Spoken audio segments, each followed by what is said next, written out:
L'info écho avec Capital. On commence avec la question du jour. Les anciens salariés du privé vont-ils voir leur retraite complémentaire augmenter ? Après avoir profité de la revalorisation exceptionnelle de la retraite de base de 4%, les retraités attendent maintenant de savoir comment sera réévalué leur complémentaire. Il faut savoir que, pour beaucoup d'anciens salariés, cette retraite complémentaire représente plus de 50% de leur pension globale. L'année dernière, alors que l'inflation tournait autour de 1,5%, les retraités n'avaient bénéficié que d'une revalorisation limitée à 1%. Cette année, avec la hausse des prix, la revalorisation du 1er novembre devrait être plus forte. Toutes les explications sur notre site.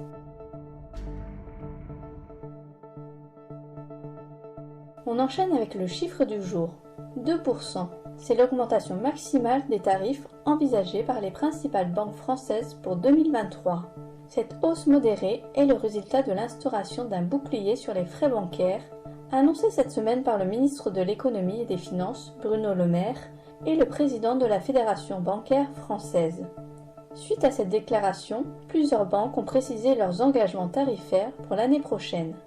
La BNP a ainsi décidé de geler les tarifs bancaires pour ses clients particuliers. Société Générale, Crédit Mutuel, Banque Postale, découvrez les évolutions de tarifs bancaires prévues sur capital.fr. On poursuit avec l'info pratique, qui concerne aujourd'hui l'immobilier. Lorsqu'on souhaite acheter un bien pour le louer, le choix de la ville peut vite ressembler à un casse-tête. Pour vous aider à trouver la commune idéale, la société Mastéos a passé au crible les statistiques de 500 communes françaises et sélectionné les 20 villes les plus intéressantes pour investir. Sachez que le rendement attendu y est supérieur à 5%.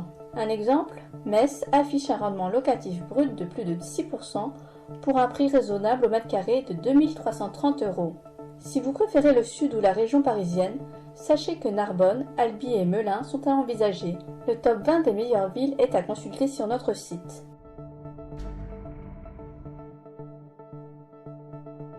On finit par une bonne nouvelle. Avec l'inflation galopante, l'augmentation des salaires est au cœur des préoccupations. Pour certains métiers qui peinent particulièrement à recruter, les efforts consentis par les employeurs en matière de rémunération devraient être importants l'an prochain. Le cabinet de recrutement PageGroup a étudié plus de 800 métiers dans 24 secteurs différents. Dans les secteurs les plus dynamiques, tels les technologies de l'information et la finance, certains professionnels pourraient voir leur paye progresser jusqu'à 25% l'an prochain. Chef de projet, comptable général, retrouvez notre diaporama des 14 métiers dont le salaire devrait très fortement augmenter en 2023. C'était l'info écho avec Capital.